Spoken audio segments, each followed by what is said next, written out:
the way, before Dr. Armstrong leaves, he has taken a lot of heat, but he's been on the front lines of COVID, and he was one of the first doctors in the nation to seriously use hydroxychloroquine on his patients with great results.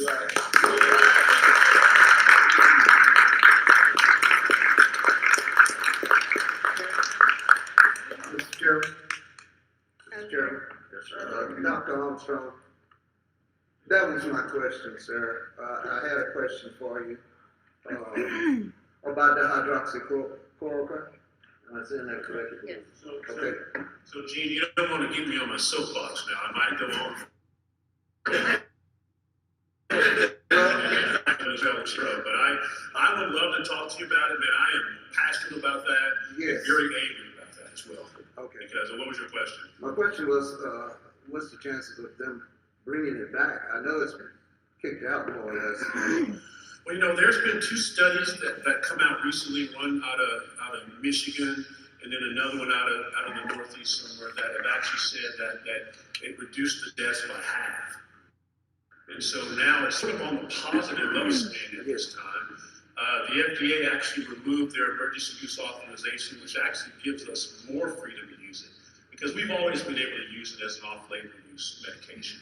And so right now, there's a doctor in Houston so I take care of hospital patients and nursing home patients. That's our practice. We have a huge practice right now that's taking care of a lot of COVID-19 patients.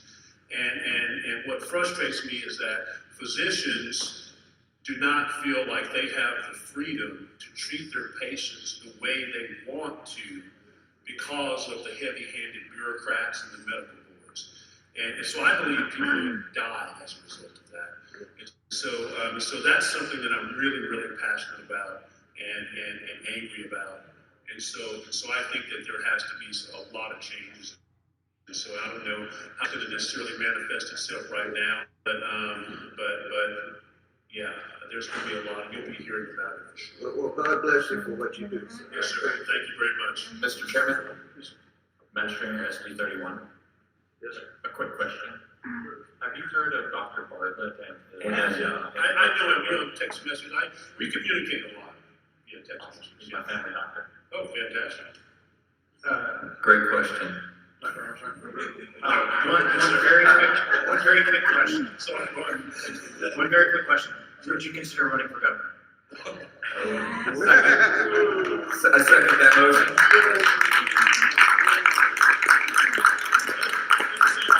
Very angry right now. Very upset about a lot of things. So God bless y'all. Thank you very much. Good. One last question, J.R. Haas, 77. So you mentioned Dr. Bartlett, and I'm grateful for your advocacy on the hydroxychloroquine. How do you think we get the message out about his treatment with the budesonide, and then using through the method of nebulizers? How do you think, not only in your district but across the state, that we can get the message out? I'll tell you, so State Senator Bob Hall. I know Bob Hall very, very well. State Senator Bob Hall is on this like a pit bull as well. And so we actually just had a town hall meeting that we did, me and 5 other physicians, where he's put that out. So we're trying to get that message out and trying to kind of change the narrative on medicines like hydroxychloroquine, budesonide, inhalers, and all that. And so that stuff, there's stuff out there that's cheap that works.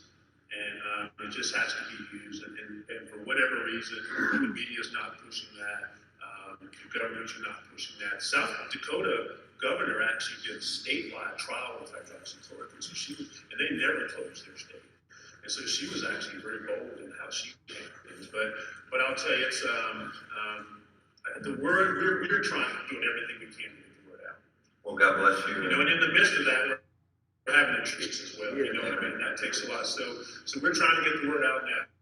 There's a doc here in Houston actually that's just a pit bull on it, and she's given it a lot and seen great success with it. And so I've given a lot in the hospital. We've treated with remdesivir, convalescent plasma. We've treated with everything, and we've seen some get better. We've seen some not. But I'll tell you, hydroxychloroquine used early on, I think, has a significant effect and prevent them from going into the hospital. Well, God bless you, and thank you for having us. This is the Legislative Priorities Committee, and you mentioned that the doctors and the medical community feel like that their liberties to be doctors have been abridged by the medical boards and the bureaucracies.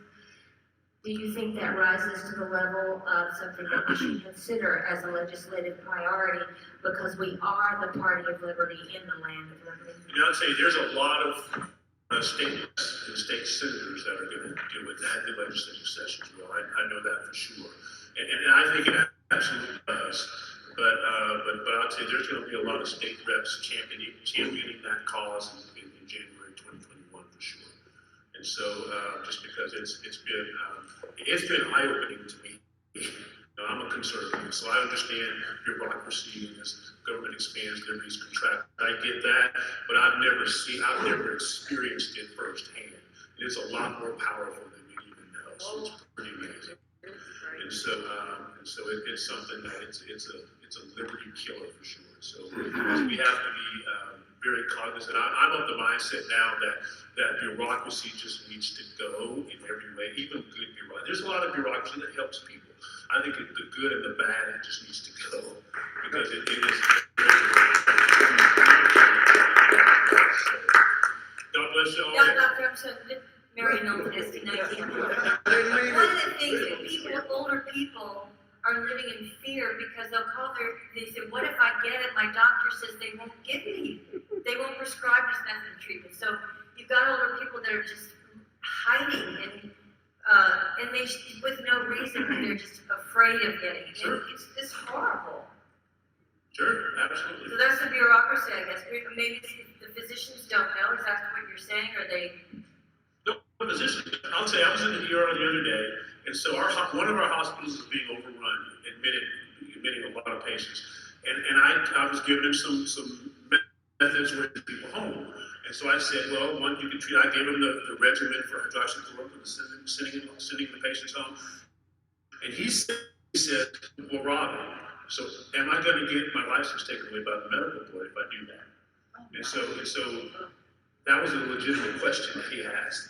And so people are thinking about that. And that is hindering people from doing it. Wow. It's hindering people from treating patients the way that with something that they think. Another thing I'm thinking about today, as I was driving up here, I was yelling in the car by myself, that physicians are using this themselves. They're giving it to their family members, but they're afraid to write it for their patients. So just think about that. They're taking it themselves, they're giving it to their family members, but they're afraid to write it for their patients. Let that sink in. Thank you, sir. Thank you, sir.